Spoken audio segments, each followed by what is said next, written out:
No. Thank you. No, you asked really easy questions. Yes, no, no. Sorry, no, no, yes, no. That was it, yeah. No, just on the embassy thing, though, for a moment. I think Trump made that commitment, frankly, never thinking he'd be president and not understanding the complexity. That's not me saying he should or he shouldn't. I know we looked at that very carefully when I was in office. I think that the embassy in Jerusalem thing is a complete non-issue.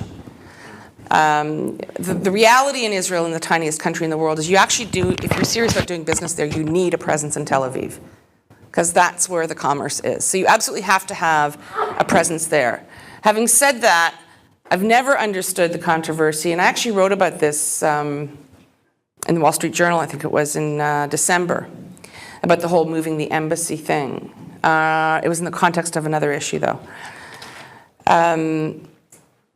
There is no reason not to have a political presence in Jerusalem for every Western country.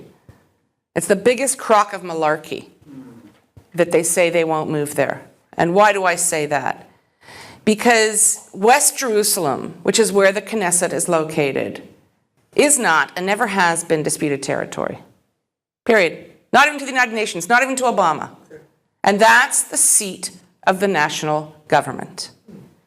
I have never understood, and I will never understand, because it's actually based in hatred, prejudice, and mendaciousness, and not logic, why every single Western country does not have a political office and presence in Jerusalem. They can say that doing so predetermines the outcome of negotiations. BS. It does nothing of the sort.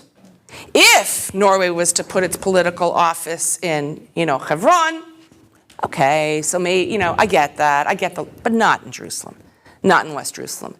I advocated, and you know what, had Prime Minister Harper continued in office,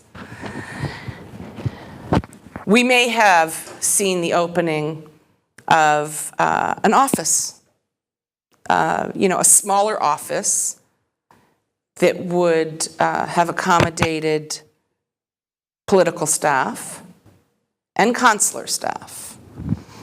And I used to say this often to my colleagues in Ottawa. 90% of my consular clients are from the Jerusalem area. Why? I saw this as a kind of, service business, right? Consular side of the embassy. We are here to service Canadian citizens. Why are we making them come to Tel Aviv for no good reason? We should have an office there, make it more appropriate and convenient for our consular clients, make it more appropriate and convenient for me. I can't tell you how much time I spent on park benches between meetings in Jerusalem, seriously. I had nowhere to go. I was there 2-3 days a week. You have meetings, and I really had nowhere to go. And, so you hang out in a cafe, you sit in the car, you sit on a park bench. I think the embassy thing, I don't think he will move it for a million reasons, none of which matter. I don't think he understood the complexity of the move and how to position it. But I do think that no Western country will, and they all should.